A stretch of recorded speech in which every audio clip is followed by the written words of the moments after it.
जय हिंद दोस्तों, मैं नवीन शर्मा आप सभी का स्वागत करता हूं। आशा करता हूं आप सब एकदम अच्छे हैं, एकदम बेहतरीन हैं। एक बार सारे प्यारे दोस्त बताएंगे आप सब कैसे हैं। उम्मीद करेंगे बहुत अच्छे होंगे, बहुत बेहतरीन होंगे, शानदार होंगे। और दोस्त, आप जानते ही हैं कल हमने स्पोर्ट्स को शुरू किया था, खेल को शुरू किया था। और मैंने आपको समझाया है कि जहां पर भी भारत का प्रतिनिधित्व किन भी खेलों में होगा वो बहुत इंपॉर्टेंट पार्ट होगा। एग्जाम में हमेशा पूछता है, एसएससी बहुत इंपॉर्टेंट है। और यहाँ पर मैं अगर बताऊँ आप लोगों को कि स्पोर्ट्स को जब आप पढ़ें तो जैसे खेलों के नाम है, कुछ खेलों की आपका जो शब्दावली है वो कैब से वहाँ तो आप ट्रिक लगा सकते हैं। लेकिन जर्नल आप इसको पढ़ेंगे और आप सोचोगे नहीं जी, इतने सारे डेटा को कितने स्पोर्ट्स हुए, किसने जीता, मैं इसकी ट्रिक लगा लूँ, तो आप खुद को उलझाएंगे। तो उन ट्रिक्स को लगाने की बजाय यहाँ पर मैं आपसे ये कहूँगा, स्पोर्ट्स जो चैप्टर है इसको पूरे को आपको एकदम ध्यान से एकाग्रता के साथ में पढ़ना है। और इसको लंबे समय तक याद रखने के लिए आपको सिर्फ और सिर्फ स्कैन टेक्निक का इस्तेमाल करना चाहिए। स्कैन का मतलब थोड़ा 5 6 7 8 डेटा पढ़ो आप कि अच्छा ऐसे ऐसे चीज़ें थी, फिर आंख बंद करके मेमोराइज करो। कुछ भूल जाओ तो फिर से देखो, फिर मेमोराइज करो। और इस तरह मेमोराइज करेंगे तो वो डेटा आपके दिमाग में फिक्स होगा। और एग्जाम में जब आपको विकल्प मिलेंगे तो आप बड़ी आसानी से कर पाओगे, है ना। एक बार थम्स अप कर देंगे इस बात पर सारे लोग कि हाँ भैया ऐसा ही हम करेंगे। और यहाँ पर हम बेवजह की ट्रिक्स का प्रयोग नहीं करेंगे, अनावश्यक, नहीं तो सब कुछ हौच पौच हो जाएगा। फिर जो याद होना है वो भी नहीं होगा। हो सकता है ट्रिक तो किसी भी चीज़ की बना लो, कोई अर्थ नहीं है ना। निशु, अभिषेक, आयुष, जया, सरोज, विमलेश, नित्यानंद, साक्षी, RWA, क्या बोला, कुछ था नाम, हेमलता, शिवम, विक्की, वर्षा, विजय एंड दिलीप, कुमारी सोनम, नेहा सिंह, चेतन प्रकाश, सारे प्यारे साथियों का बहुत सारा स्वागत है। तो बहुत ध्यान से समझना है ना, बस एक विवेक की जरूरत है। बस ध्यान से जो फैक्ट्स हैं उनको देखते चलिए, और जो मैं महत्वपूर्ण बताऊं उसको मार्क करना है। ओके, शुरू करेंगे। तो कल तो हमने जाना था पिछला, इसका बैकग्राउंड क्या है ओलंपिक का। आज हमने आपको बताया था कि हम कहाँ से शुरू करेंगे, पेरिस ओलंपिक से। कोई भी छात्र अनावश्यक कमेंट ना करे, ठीक है। बस बहुत ध्यान से बैठ जाइए, फोन को खुद से दूर रखा करो। पेरिस ओलंपिक 2024, ठीक है। कौन से ओलंपिक थे, सारे साथी बताएं मुझे फटाफट से, कौन से नंबर के ओलंपिक ये थे, आंसर आना चाहिए। तो ये हुए 26 जुलाई से 11 अगस्त। ये दिन कितने हुए टोटल, गिन के बताएं मुझे। तो आप कहेंगे भैया एक बार तो क्वेश्चन पूछा गया था, सिलेक्शन पोस्ट जो 12 था उसमें पूछा गया था कि ओलंपिक दिवस दिन, जो ओलंपिक के खेल हैं वो कितने दिन तक आयोजित होते हैं। तो ये 16 दिन का अंतर आपको देखने को मिलेगा। कितने दिन है, 16 डेज। ओलंपिक खेल 16 डेज तक आयोजित होते हैं मैक्सिमम अब तक, ठीक है। और पेरिस में ये कौन से थे, 33वें ग्रीष्मकालीन। देखो ग्रीष्मकालीन क्यों बोलते हैं, ग्रीष्मकालीन का मतलब ये गर्मियों के दिन में होते हैं। जुलाई में गर्मियाँ होती है कि नहीं होती, आप कहेंगे हाँ जी। तो इनको समर ओलंपिक कहा जाता है। जो सर्दियों में होंगे उनको विंटर बोलते हैं फिर, है ना। वो शीतकालीन होते हैं, उनको हम आगे चल के पढ़ेंगे, ठीक है। नोट, हैंडबॉल, फुटबॉल और रग्बी 24 जुलाई से ही शुरू हो गए थे। यानी ओलंपिक खेलों के शुरू होने से पहले ये शुरू हो गए, लेकिन मेन ओलंपिक शुरू हुए 26 जुलाई से, 3 स्पोर्ट्स के अलावा। पेरिस में इस बार हुए तो पेरिस में 3 बार हो चुके हैं। पेरिस 3 ग्रीष्मकालीन ओलंपिक का आयोजन कर चुका है।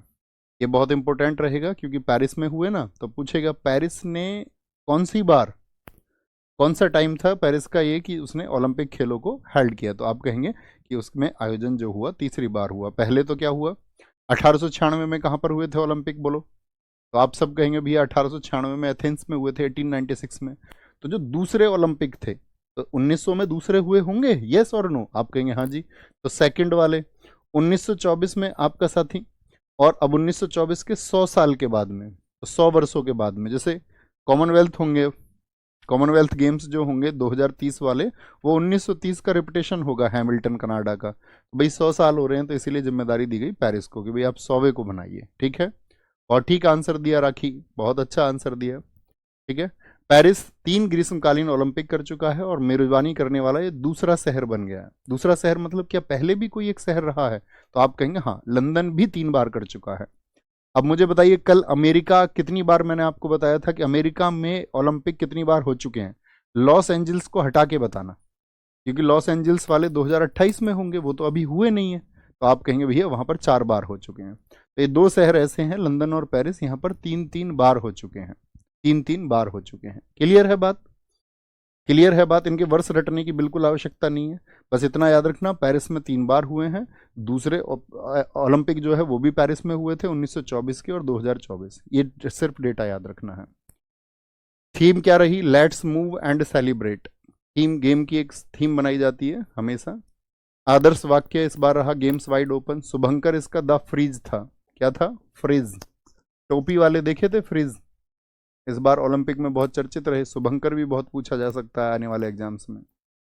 पेरिस ओलंपिक में 206 देश की राष्ट्रीय ओलंपिक समितियां, जैसे भारत की कल मैंने आपको बताई, भारत का भारत ओलंपिक संघ है या नहीं है? आईओए, इंडियन ओलंपिक एसोसिएशन, कल मैंने आपको बताया किस वर्ष में बना था, तो आप कहेंगे 1927 में भैया। ठीक है, टाटा साहब उसके अध्यक्ष थे पहले, नई दिल्ली में 1927 में बना था। तो ऐसे ही हर देश में होता है ओलंपिक संघ। तो 206 देशों के ओलंपिक संघ और साथ में आईओसी शरणार्थी ओलंपिक टीम ने इसमें भाग लिया। पेरिस ओलंपिक में कुल खिलाड़ी इतने रहे, खेल 32 खेल खेले गए, 329 इवेंट हुए। जैसे आप कुश्ती में देखोगे भाई फ्री स्टाइल भी होता है आपका, बाकी भी होते हैं। बॉक्सिंग में आपका कई प्रकार की फेदर वेट, लाइट वेट प्रतियोगिताएं होती है। तैराकी में अलग अलग प्रतियोगिताएं होती हैं आपका। तो दौड़ 100 मीटर, 200 मीटर, आपका 3000 मीटर, स्टेपल चेज होता है। तो इसको बोलते हैं इवेंट। इवेंट 329 थे और स्पोर्ट्स थे आपका 32। ये जस्ट पढ़ने की चीज है। इस बार 4 नए खेल, जब नए खेल जुड़ेंगे तो वो इंपॉर्टेंट डेटा बन जाता है। 4 नए खेल थे, ठीक है। 4 खेल जो है वो शुरू हुए, breaking, sports climbing, skateboarding और सर्फिंग। जैसे ब्रेकिंग आपने देखा होगा, ब्रेक डांस पहले बहुत होते थे, एक हाथ पे खड़े हो जाते थे उल्टे, मैं तुम्हें दिखा नहीं सकता खड़े होके, एक हाथ पे खड़े होके होता ना, ऊपर को पैर जंप करके ऐसे, तो वो ब्रेक डांस है। कोई कोई ऐसा होता है एक हाथ को टेक के ऐसे चक्कर लगा देता है, एक ही हाथ टेकता, फिर दूसरा हाथ, फिर तीसरा, ये हाथ ऐसे टेकता रहता है ना। तो जिसमें ब्रेकिंग यानी ब्रेक डांस, स्पोर्ट्स क्लाइंबिंग, जैसे एक दीवार होती है ऐसे, स्पोर्ट्स क्लाइंबिंग में क्या होता है, इन पर चढ़ना होता है, ऊपर पकड़ पकड़ के ऐसे, आपने देखा हो कभी फौजी की तरह चढ़ना होता है। स्केट बोर्डिंग, एक बोर्ड होता है जिसमें नीचे पहिए लगे होते हैं, ठीक है, उससे कलाबाजी करना। एक सर्फिंग होता है, जैसे आपने पानी की लहर देखी हो कभी, पानी की लहर ऐसे उठ जाती है और वो इसमें बोट लेकर ऐसे घूमते हैं, मतलब ऐसे पैर ऐसे, जैसे स्केट बोर्डिंग तो जमीन पे हो गया, पानी में देखें आपने, वो एकदम से पानी के लिए ऐसे तख्ता सा रखते हैं हाथ में और एकदम से पानी की लहर पे जाके स्टंट करते हैं। देखा है? बोलो, देखा होगा, ये तो कॉमन चीजें हैं, आप सबने रील्स वगैरह में या कहीं ना कहीं वीडियोस में देखा होगा। जिसमें ब्रेक डांस ने ओलंपिक में अपनी शुरुआत की, ठीक है, पहले नहीं था। उद्घाटन समारोह, देखो ये शब्द गलत लिखा हुआ है, समारोह। समारोह में ओलंपिक इतिहास में पहली बार किसी नदी, आज तक देखो किसी नदी पर यह आयोजित नहीं हुआ था। अब इसीलिए तो सर्फिंग हो पाई, क्योंकि पानी चाहिए, नदी चाहिए। तो ये सीन नदी के किनारे। तो अब आपसे कभी मैं क्वेश्चन पूछूंगा फ्यूचर में कि भैया सीन नदी कहाँ पर बहती है, तो आप बोलोगे पेरिस में। और पेरिस किसकी राजधानी है? फ्रांस की राजधानी है, ठीक है, फ्रांस की राजधानी है। बहुत बढ़िया, बहुत सही सर, ये तो आपका रिवाइज करने की चीजें हैं। हाँ बिल्कुल, क्योंकि इसमें अब ये थोड़ी आप बोलोगे नहीं, मैं तो ये बोलूंगा कि यार ब्रेकिंग की मैं तो ट्रिक बनाऊंगा कि ब्रेकिंग जुड़ा था इस बार, ये जुड़ा था स्पोर्ट क्लाइंबिंग, नहीं, जर्नल वे में पढ़ना है, जर्नल वे में, है ना। तो किस नदी के किनारे हुआ? सीन नदी के किनारे। अंतर्राष्ट्रीय ओलंपिक सदस्य जो समिति है उसके अध्यक्ष मैं आपको बता ही चुका, थॉमस बाक हैं। इस बार सबसे कम उम्र का 11 वर्ष और 11 महीने का झिंग हाओ, झिंग हाओ, अब ये नाम ही ऐसा चाइनीज चाउमीन जैसा नाम, तो झिंग हाओ को याद रखना। झिंग हाओ चाइना के थे और किससे, कौन से गेम से है, कौन से गेम से? आपका स्केट बोर्डिंग से, जो पहिए होते हैं जिसमें बोर्ड में नीचे, तो स्केट बोर्डिंग से सबसे कम उम्र का रहा। घुड़सवारी में साथी जुआन एंटोनियो हैं, ये सबसे ज्यादा उम्र के थे, इनकी उम्र थी 65 वर्ष, ठीक है, 65 वर्ष के सबसे ज्यादा उम्र के थे। ओके। उद्घाटन समारोह में भारत की तरफ से ध्वज लेके कौन चला था? जब कभी भी मैंने बताया तो उद्घाटन यानी कि ओपनिंग है, ये ओपनिंग सेरेमनी है। तो भारत में क्या होता है, भारत अपनी तरफ से कुछ खिलाड़ियों को बताएगा कि भाई हमारी तरफ से हमारे फ्लैग बियरर ये रहेंगे। अब मेरा यहाँ पर क्वेश्चन रहेगा, बताओ भारत की पहली फ्लैग बियरर कौन बताई थी मैंने कल आपको? 1920 में जो एंटवर्प ओलंपिक में गई थी। फटाफट से आंसर करें सारे लोग। तो उद्घाटन समारोह में ध्वजवाहक इस बार पीवी सिंधु रहे और शरद कमल रहे। और जब आपका अंत हुआ, यानी कि जब क्लोजिंग सेरेमनी हुई, तो मनु भाकर, आपको पता है ये 2 मेडल जीते, पीआर सीरीजेस, ये लोग रहे आपका समापन में, ठीक है। जब उद्घाटन था तो भारत, जो ऐसे देश होते हैं जो आपका जिस देश में है वो सबसे आगे रहेगा, उसके पीछे अन्य देश होते हैं, ऐसे अन्य देशों के डेलीगेशंस होते हैं ऐसे। तो भारत जो है आपका कॉल सीट पर 84वें नंबर पर उद्घाटन में, और समापन में हम 85वें स्थान पर रहे, 85वें पर। ये डिपेंड करता है कॉल सीट पर जो नंबर आता है कि भाई आपका ओलंपिक में परफॉर्मेंस कैसा रहता है। ठीक है, आपका ओलंपिक में परफॉर्मेंस, अगर भारत बहुत अच्छा परफॉर्म करने लग जाएगा तो भारत भी इन सीट्स पर फिर आगे होगा। ठीक है, एक बहुत इंपॉर्टेंट चीज रही, अभिनव बिंद्रा पेरिस ओलंपिक 2024 में भारत की तरफ से मसाल वाहक थे। और इस बार आईओसी इंटरनेशनल ओलंपिक कमेटी, बताओ कब स्थापना हुई थी इसकी, 23 जून 1894। इसने ओलंपिक ऑर्डर पुरस्कार दिया। तो ये पूरे देश के लिए गर्व की बात थी, क्योंकि जो ओलंपिक ऑर्डर अवार्ड है ना साथी, वो अब तक सिर्फ और सिर्फ 2 भारतीयों को मिला है। तो बताओ पहले कौन थे, ये दूसरे हैं। तो पहले याद रख लेना, ऐसे ही साथी ये सम्मान जरूरी नहीं है वो खिलाड़ी को ही दिया जाएगा, एक सम्मान किसी को भी दिया जा सकता है आईओसी की तरफ से। तो ये पहला सम्मान इंदिरा गांधी जी को दिया गया था हमारे देश में। तो ओलंपिक ऑर्डर कभी भी क्वेश्चन बनेगा सबसे पहले किसको दिया गया था, तो आप कहेंगे इंदिरा गांधी जी को दिया गया था, इंदिरा गांधी जी को दिया गया था। बहुत बढ़िया वंदना जी, बहुत सारा थैंक यू।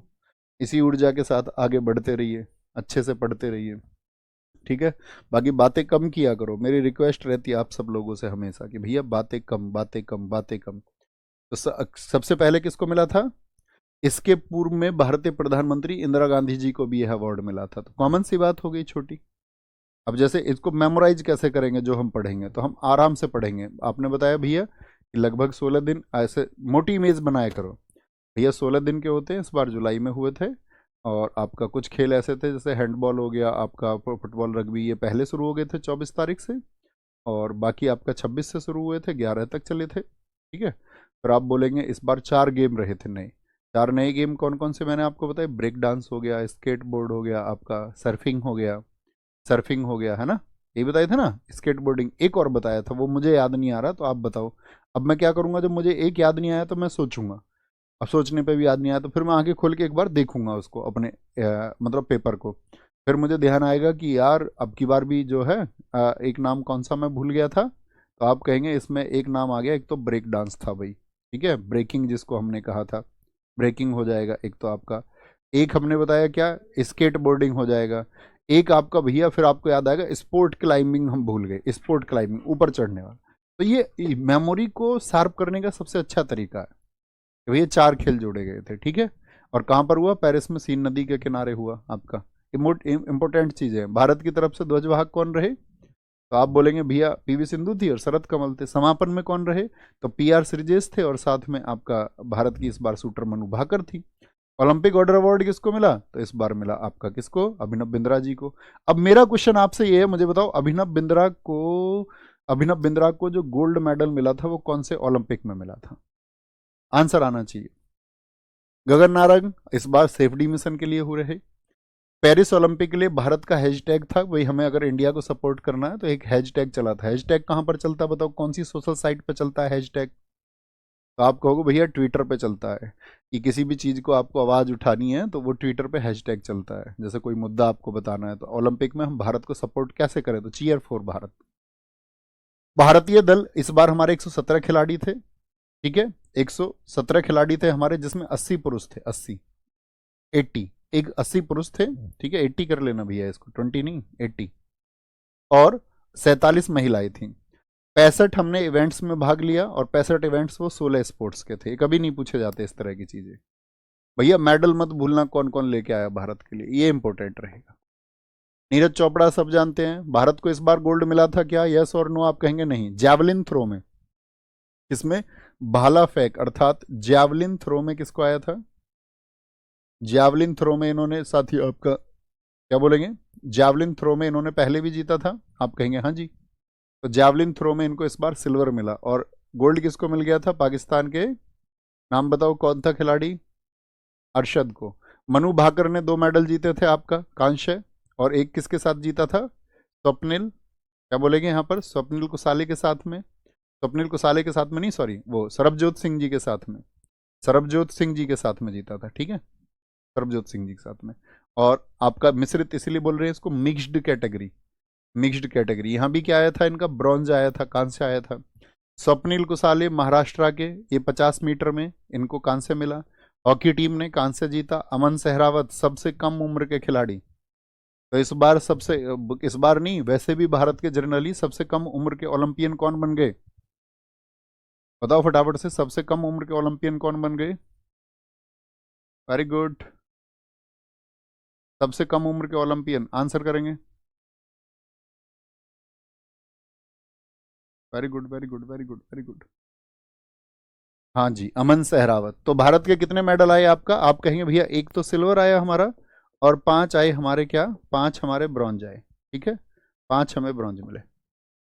मनु भाकर ने 2024 ओलंपिक में भारत के लिए पहला पदक जीता, कॉमन बात।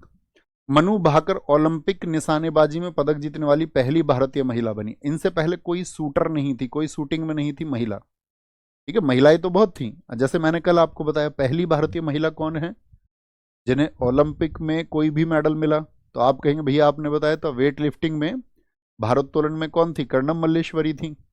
2000 के सिडनी ओलंपिक में उन्होंने वेट लिफ्टिंग में ब्रॉन्ज जीता था। ठीक है, ब्रॉन्ज जीता था। तो मनु भाकर ओलंपिक निशानेबाजी में पदक जीतने वाली पहली भारतीय महिला बनी। साथ ही ओलंपिक के एक ही एडिशन में 2 मेडल इनको मिले। भाई इन्होंने जीते दोनों ब्रॉन्ज या नहीं जीते? आप कहेंगे हाँ जी ये तो हम जानते हैं, अभी रिसेंट की बात है। भारत के ओलंपिक इतिहास में 2 मेडल जीतने वाले खिलाड़ी कौन है? सुशील कुमार कौन से खेल से हैं? रेसलिंग से। नीरज चोपड़ा जैवलिन थ्रो से। पीवी सिंधु बैडमिंटन से। और मनु भाकर ये चौथी भारतीय बनी जिन्होंने 2 मेडल पाए। इनसे पहले 3 लोग और हैं। और अगर मैं कहूं नीरज चोपड़ा पुरुष हैं, सुशील कुमार पुरुष हैं, तो महिला कौन सी बनी है? महिला दूसरी बन गई। पहली महिला पीवी सिंधु थी। अमन सहरावत भारत के सबसे युवा ओलंपिक पदक विजेता बने 21 की एज में।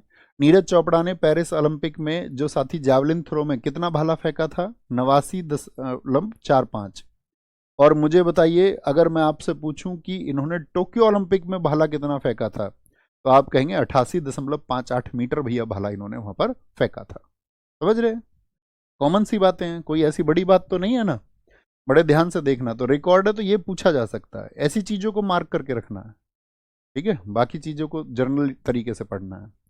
विनेश फोगाट, इनका केस आपको याद ही है कि 100 ग्राम ये वेट से बाहर कर दी गई थी। मेडल तो इनका तय था लेकिन अयोग्य घोषित कर दिया गया। उसके बाद में उन्होंने जो है आपका जाकर के जो आपका क्या बोलते हैं उसको, CAS बोलते हैं जो है ना, जो आर्बिट्रेशन फॉर स्पोर्ट है, वहाँ जाकर के उन्होंने अपनी डिमांड भी रखी थी लेकिन उनको खारिज कर दिया गया और बेचारी इतनी टूट गई थी कि फिर उन्होंने संन्यास ले लिया था। ठीक है, डिजर्व करती थी इस बार, भारत को पूरी उम्मीदें थी कि भाई गोल्ड जीतेंगे, लेकिन एक वजन की वजह से उनको बाहर कर दिया गया। साथ ही विनेश फोगाट ने कुश्ती से संन्यास लेने की घोषणा कर दी। हरमनप्रीत सिंह की अगुवाई वाली हॉकी टीम ने क्या जीता था भारत के लिए? कैप्टन कौन थे? हरमनप्रीत सिंह। तो इन्होंने भी साथी भारत को क्या है आपका हॉकी में 13वां मेडल दिलाया। देखो, क्योंकि हमारे मेडल ये तो याद ही रखेंगे आप, इस बार 6 थे, 1 सिल्वर था, 5 ब्रॉन्ज थे। अब ये तो नहीं बोल दोगे ना भैया 13 मेडल कहाँ से, तो 13वां ये हॉकी का है। क्योंकि मैंने आपको कल बताए थे 8 क्या है हॉकी में गोल्ड। कब मिला था हॉकी का पहला गोल्ड? 1928, 32, 36, फिर उसके बाद 48, फिर 52, फिर आपका 56, फिर 60 में जीते थे क्या हम? नहीं भैया, 60 का कैंसिल याद रखना है ना। 64 में हम जीते थे और 1980 में मॉस्को में। तो 8 तो गोल्ड है हमारे, 1 सिल्वर और 4 कांस्य। टोक्यो में भी हमको कांस्य मिला था। भारतीय टीम सेमीफाइनल में जर्मनी से हार गई हमारी, नहीं तो हमें सिल्वर मिल जाता। लेकिन कांस्य पदक के लिए जो हमारा ब्रॉन्ज मेडल के लिए मैच हुआ था उसमें हमने किसको? स्पेन को हरा दिया था और अब इसीलिए ब्रॉन्ज मिला हॉकी टीम को। भारत की ओर से जो रिलायंस फाउंडेशन की फाउंडर हैं नीता अंबानी, उनको साथ ही IOC का सदस्य चुना गया है। जो इंटरनेशनल ओलंपिक कमेटी है ये दुनिया भर से अपने सदस्यों को चुनती है और नीता अंबानी को भी चुन रखा है। नीता अंबानी भैया कोई खेल जानती हैं क्या खेलना? तो आप कहेंगे नहीं, एक सम्मान के तौर पर। ठीक है, एक सम्मान के तौर पर चुना जाता है और वो दुनिया में से किसी को भी चुन सकते हैं, जरूरी नहीं है वो कोई स्पोर्ट्स पर्सन ही हो, है ना। तो पेरिस में इंडिया हाउस का उद्घाटन भी हुआ। पेरिस में एक इंडिया हाउस बनाया गया आपका रिलायंस की भारत सरकार की तरफ से। स्पोर्ट्स का एक ब्रांड है प्यूमा, आपने देखा हो, इसके कपड़े आते हैं, शूज आते हैं। ठीक है, शूज बहुत आते हैं। तो प्यूमा जो है, इंडिया ने पेरिस ओलंपिक में भारत दल के लिए ये फुटवियर के रूप में भारत ओलंपिक संघ के साथ साझेदारी की। क्योंकि देखो कोई ना कोई स्पॉन्सरशिप करता है। अब जो वहां पर खिलाड़ी रहेंगे उनके यहाँ पर साइन क्या दिखेगा? पूमा का। देखा ना वो चीता होता है भागता हुआ एक, या शूज पहनेंगे तो पूमा के पहनेंगे। तो पूमा की तो अपनी ब्रांडिंग हो गई। ठीक है, लोगों की नज़र में गया यार हमारे तो खिलाड़ी भी पूमा पहनते हैं। ठीक है, ऐसे ही पहनाते खिलाड़ी को। जैसे देश में इन्होंने एक शूज इन्हें हिट करना था, न्यू बैलेंस, तो इन्होंने एक्ट्रेस से उसको बुलवाया और आपका खिलाड़ियों को पहनाया उसको, तो फिर वो सब लोग उसको खरीदना चाहने लगे। तो ब्रांडिंग ऐसे ही होती है। बाकी खर्चे ये उठाते हैं फिर, है ना, जो ब्रांड है वो इनके खर्चे उठाता है। तो इस तरह से एक कोलैब साइन हो जाता है कि भाई आप हम हमारे खिलाड़ी इसको पहनेंगे और स्पॉन्सरशिप आप दीजिए, ठीक है, आप पैसा खर्च करिए, यानी पैसा खर्च किया होगा आयोजन में प्यूमा ने। ओके, बात क्लियर है। अडानी ग्रुप को पेरिस ओलंपिक 2024 में भारतीय टीम के लिए मुख्य प्रायोजक घोषित किया गया। और दूसरा पैसा किससे खर्च कराया? Main sponsors. ये तो क्या हो गया, सहायक हो गया। मेन स्पॉन्सर कौन रहा? आपका अडानी ग्रुप। अडानी ग्रुप, ठीक है। भारतीय टेनिस खिलाड़ी रोहन बोपन्ना और हॉकी गोलकीपर पीआर श्रीजेश ने पेरिस ओलंपिक 2024 के बाद संन्यास लेने की घोषणा कर दी। ये तो जनरल सी बात हो गई, करंट अफेयर्स में आप पढ़ेंगे। भारतीय सेना के एक अधिकारी हैं लेफ्टिनेंट कर्नल काबिलान साई, ये रेफरी बने थे भैया इस बार बॉक्सिंग में, और पूरे ओलंपिक के इतिहास के सबसे युवा रेफरी बने। क्या नाम है इनका? काबिलान साई अशोक। काबिलान साई अशोक, ये भारतीय सेना में एक अधिकारी हैं और इनको मुक्केबाजी के लिए रेफरी, रेफरी समझ रहे हो, जो पॉइंट्स देखता है वहां पर। जो रेफरी कौन होता है? एक निर्णायक व्यक्ति होता है कि भाई पॉइंट हुआ है नहीं हुआ है, किसको पॉइंट देना है किसको नहीं देना है। तो ये रेफरी के फेवर की बात होती है। तो कौन थे आपका? काबिलान साई, याद रखेंगे काबिलान साई। ज्योति याराजी ओलंपिक में 100 मीटर बाढ़ा दौड़ में हिस्सा लेने वाली प्रथम भारतीय महिला एथलीट होंगी। होंगी क्या, अब तो हो चुके, तो थी। अब देखो, कुछ जिनको मेडल मिलता है उनको एग्जाम में ज्यादा पूछा जाता है, जो मेडल से चूक गए उनको एग्जाम में तो नहीं पूछा जाएगा, लेकिन आप एक बार उनको याद रखना, है ना, एक एक बार जरूर पढ़ लेना भी कौन कौन चूक गए थे। जैसे अविनाश सांबले, ये 11वें नंबर पर रह गए थे। इन लोगों से मतलब उम्मीदें थी भारत को ये मेडल लेके आएंगे। स्टीपल चेज होती है पैदल, ऐसे चाल होती है पैदल चाल ऐसे, तो उसमें आपका 3000 मीटर में 11वें नंबर पर रह गए। मेडल में सबसे ज्यादा मेडल किसको मिले? अमेरिका और चाइना को। देखो गोल्ड दोनों के बराबर है, लेकिन फिर किसको देखा जाएगा? फिर सिल्वर को देखा जाएगा। तो सिल्वर इसके ज्यादा हो गए, तो पहला स्थान किसका रहा? अमेरिका का। एक तो पहला स्थान याद रख लेना, ठीक है। और भारत का स्थान क्या रहा? भारत का स्थान क्या रहा? 71। मेडल तो हमको मिले 6, पाकिस्तान ने सिर्फ एक गोल्ड जीत लिया, तो गोल्ड को पहले नंबर पर रखा जाता है। तो गोल्ड चूंकि भारत का नहीं है तो पाकिस्तान को। अब पाकिस्तान के बराबर ऐसे भी दो लोग थे ना जिनको एक एक गोल्ड मिला, पाकिस्तान को भी, और वो दूसरा दोस्त दूसरा कौन सा था? तो आप कहेंगे डोमिनिका था। अब इन दोनों को एक एक स्वर्ण पदक मिला, तो अब किसको रखें ऊपर? तो आप बोलेंगे D4 डोमिनिका। मैंने कल आपको बताया अल्फाबेटिकल ऑर्डर होगा, अल्फाबेटिकल ऑर्डर होगा। वेरी गुड, बहुत बढ़िया, बहुत शानदार, वेरी गुड सर। पोलो नहीं, पोलो यहाँ कहाँ पोलो आ गया भाई? पोलो पढ़ेंगे हम आगे जाके, आएगा स्पोर्ट्स में। चलो यहाँ देखेंगे, डोमिनिका और पाकिस्तान में एक एक स्वर्ण पदक जीता, लेकिन वर्णमाला व्यवस्था, इसको बोलते हैं अल्फाबेटिकल ऑर्डर। भाई डी पहले आएगा या पी पहले आएगा? तो आप कहेंगे फोर्थ लेटर है भैया, ठीक है। और ये क्या होता है आपका? ये तो आपका 15th लेटर होता है ना यही होता है ना। ओ नहीं, पी 15 कहाँ, 16th होता है। मैं ही भूल गया रीजनिंग का लेटर, इतने दिन हो गए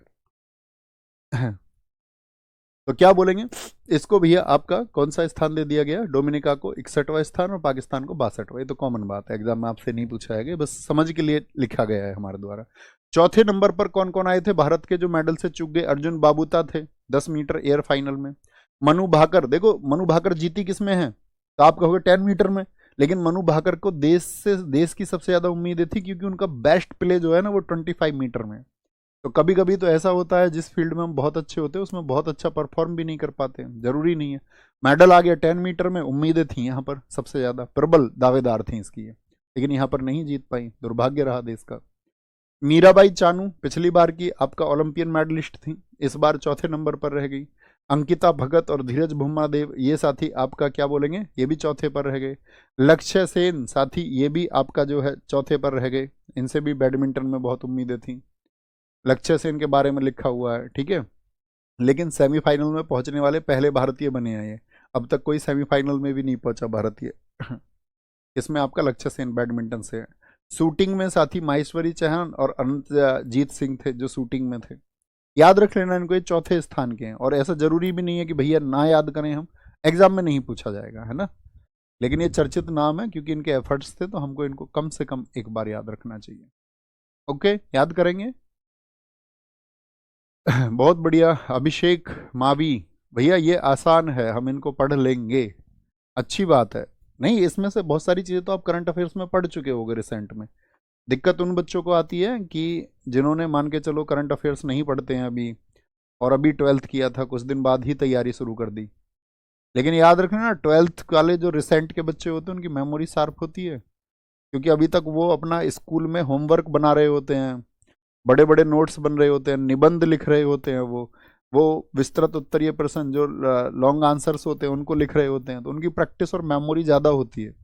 जैसे ही हमें 12th के बाद में बहुत गैप हो जाता है तो फिर हम आलसी होने लग जाते हैं, फिर तो हमको चाहिए जादू कुछ, फिर हम मेहनत करनी कम करते हैं और बातें ज़्यादा बनाते हैं। लेकिन जो बच्चा रिसेंट के स्पार्क का होता है उसकी अद्भुत क्षमता होती है पढ़ने की, ठीक है, क्योंकि रिसेंट में भी पढ़ के आया होगा अगर अच्छा स्टूडेंट होगा। कुछ ऐसे होंगे ना तब किताब खोली ना अब खोलना चाहते होंगे, जादू करना चाहते होंगे, तो जादू नहीं होता है ना, चीज़ों को बहुत ध्यान से पढ़ना होता है। जब कई बार पढ़ोगे, मेमोरी का सिद्धांत याद रख लो, चीज़ों को 3 4 5 बार पढ़ोगे अपना आप याद होने लगेंगे। कितनी टफ चीज़ से, रॉकेट साइंस की कुछ डेफिनेशंस मैं आपको अक्सर बार बार रिपीट कराऊंगा, याद हो जाएगी आपको, ठीक है, मस्तिष्क अपने आप जगह बना लेता है। जी सर्वेश कुमार। शीतकालीन ओलंपिक, मैंने बताया ग्रीष्मकालीन गर्मियों में होते हैं, शीतकालीन कब होते हैं, ये होते हैं विंटर ओलंपिक स्पोर्ट्स। विंटर में क्या होता है, इसमें बर्फ वाले सारे खेल होते हैं जो बर्फ पे खेले जाते हैं, आइस पे, आइस हॉकी हो गया, स्पीड स्केटिंग हो गया, ठीक है, पहिए की दौड़ भी उस पर होती है, स्नो बोर्डिंग हो गया, फ्री स्टाइल स्कीइंग, ठीक है, जो वो उससे भागा जाता है पकड़ के ऐसे। तो सबसे पहले शीतकालीन खेल कब हुए थे, तो ये ग्रीष्मकालीन कब शुरू हुए थे पहली बार, 1896 में। तो शीतकालीन तब से शुरू नहीं हुए। मैंने आपको बताया पेरिस में 3 बार ओलंपिक हुए, एक तो 1900 में, दूसरे वाले हुए एक 1924 में। तो 1924 में पेरिस में ओलंपिक समर भी हुए थे, और 1924 में ही कहां पर, आपका फ्रांस के सैमोनिक्स शहर में। इतनी बार पूछा गया ना एग्जाम्स में 1924 1924, तो 1924 की तो इमेज रखिए दिमाग में। ग्रीष्मकालीन भी होते 1924 में और शीतकालीन भी हुए, सब फ्रांस में ही थे, लेकिन ग्रीष्मकालीन हुए थे पेरिस में, क्योंकि 2024 में 100 साल पूरे हुए। और साथ में एक बात याद रख लेनी है कि यहां पर आपके विंटर ओलंपिक भी हुए थे सैमोनिक्स में। दूसरे सेंट मॉरिस में हुए स्विट्जरलैंड में। 2022 वाले खेल कहां पर हुए थे, हमारे बीजिंग में हुए थे, ठीक है। और 2026 में शीतकालीन खेल मिलान इटली में होंगे। ये बहुत इंपॉर्टेंट बात है कि अगले शीतकालीन कहाँ होंगे। जैसे मैं आपसे पूछूं अगले ग्रीष्मकालीन कब होंगे, अगले ग्रीष्मकालीन कब होंगे, बताओ भाई फटाफट से, सारे लोग बताएं।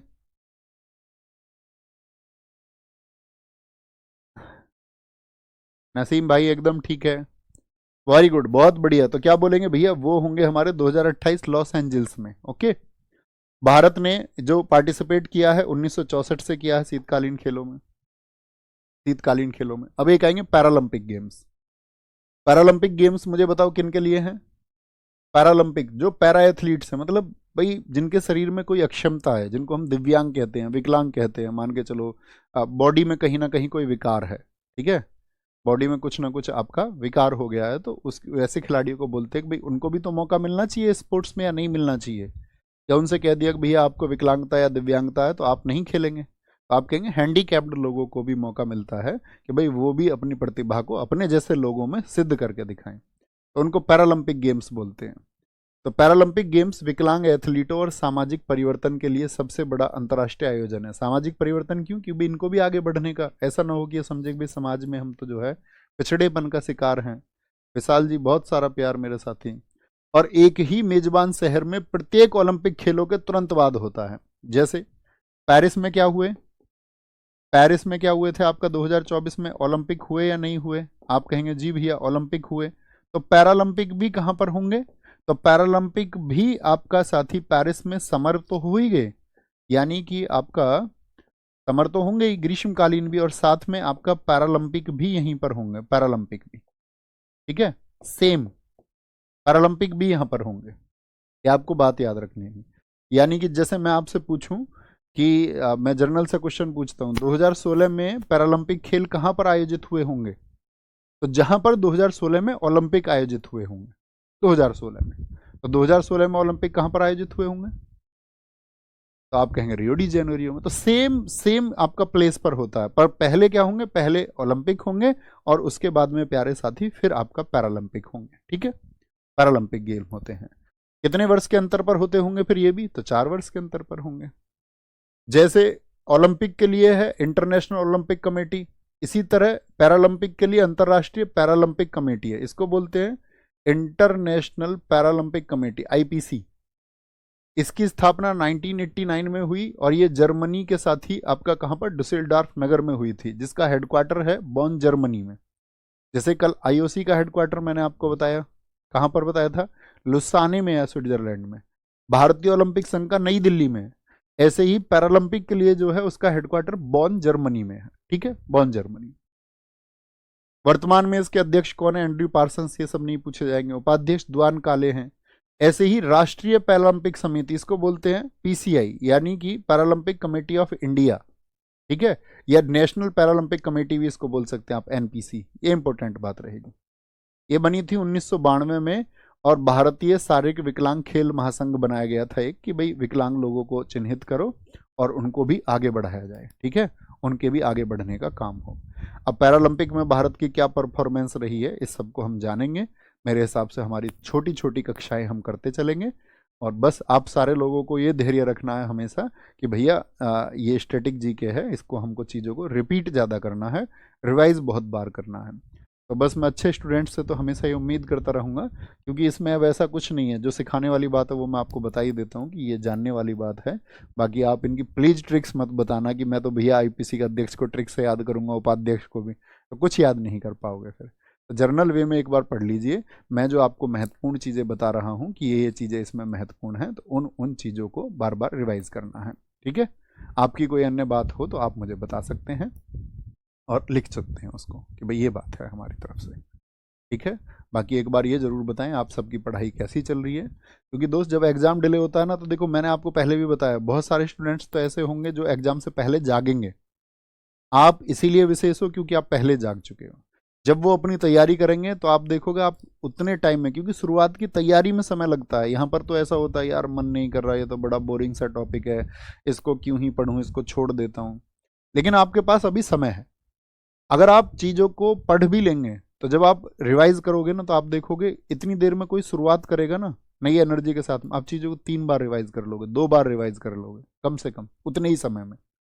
तो ये फ़ायदा होता है, तो इसलिए बहुत हौसले के साथ में, और खुद पर विश्वास सबसे ज़्यादा ज़रूरी है, ठीक है। आप बेशक किसी भी बैकग्राउंड से आते हो, हिंदी मीडियम, इंग्लिश मीडियम, या कमज़ोर हालात हों आपके, चाहे आप पैसे वाले हों, क्योंकि दिल्ली पुलिस तो हमारे यहाँ नियर बाई वेस्ट यूपी में ड्रीम होता है, अच्छे अच्छे घरों के साथी भी हमारे जाते हैं। तो कुछ भी आपकी स्थितियाँ हों, लेकिन एक सबसे ज़्यादा ज़रूरत होगी आपको आशा की, खुद पे भरोसे की कि हाँ आई कैन डू, मैं ये कर सकता हूँ, ठीक है। वो सबसे ज़रूरी चीज़ है। वो बोलने में आसान लगता है, लेकिन सच में मैं वही कहता हूँ आपसे कि जब आप डेली विश्राम के लिए जाएं, या जब शाम हो, जब रात हो, तो आप एक बार ज़रूर एक दीवार पे एक स्लोगन चिपका के रखिए अपनी लाइब्रेरी में कि मैं जो तैयारी कर रहा हूँ, मैं उसके लिए अपने आप को खरा उतार पाता हूँ हर रोज़ या नहीं। हर रोज़ के प्रयास के मायने हैं साथी, थोड़े थोड़े प्रयास के मायने हैं। तो जब आपको लगेगा कि सेटिस्फाई होंगे आप कि हाँ यार मैं मेहनत करता हूँ हर रोज़, तो आप देखेंगे आपका सेटिस्फेक्शन लेवल अपने आप बढ़ता चला जाएगा, आप संतुष्ट होते चले जाएंगे स्वयं। लेकिन जब आप शिकायतों से घेरेंगे खुद को, और जब पढ़ेंगे नहीं, यार मैंने तो आज पढ़ा ही नहीं, यार मुझे तो याद ही नहीं होता, मुझे तो रिवाइज करने का समय नहीं मिलता, और जब इस तरह की चीज़ों में आप फंसे रहेंगे, तो फिर नेगेटिव एनर्जी क्रिएट होगी। तो एनर्जी आपके आसपास कैसी रहेगी, आपकी इंटरनल एनर्जी कैसी रहेगी, डिपेंड करेगा आपके ऊपर, ठीक है। आप किस मनोवृत्ति के व्यक्ति हैं, तो कैसी भी मनोवृत्ति के हैं तो थोड़े आसान्वित होइए, ठीक है। निराशावाद से आशावाद की ओर चलिए और अपना ख्याल रखिए बहुत सारा। बहुत बढ़िया जी, बहुत शानदार। अभिषेक वेरी गुड, कल्पना, सगुन, मिस्टर खिलाड़ी very good. Okay bye bye, take care, जय हिंद, जय भारत। मिलते हैं कल आगे, फिर हम पढ़ेंगे पैरालंपिक्स को और धीरे धीरे आगे बढ़ते रहेंगे। बहुत जल्दी से आपको भागने की ज़रूरत नहीं है, बस धैर्य के साथ में पढ़ा करो। Okay, thank you.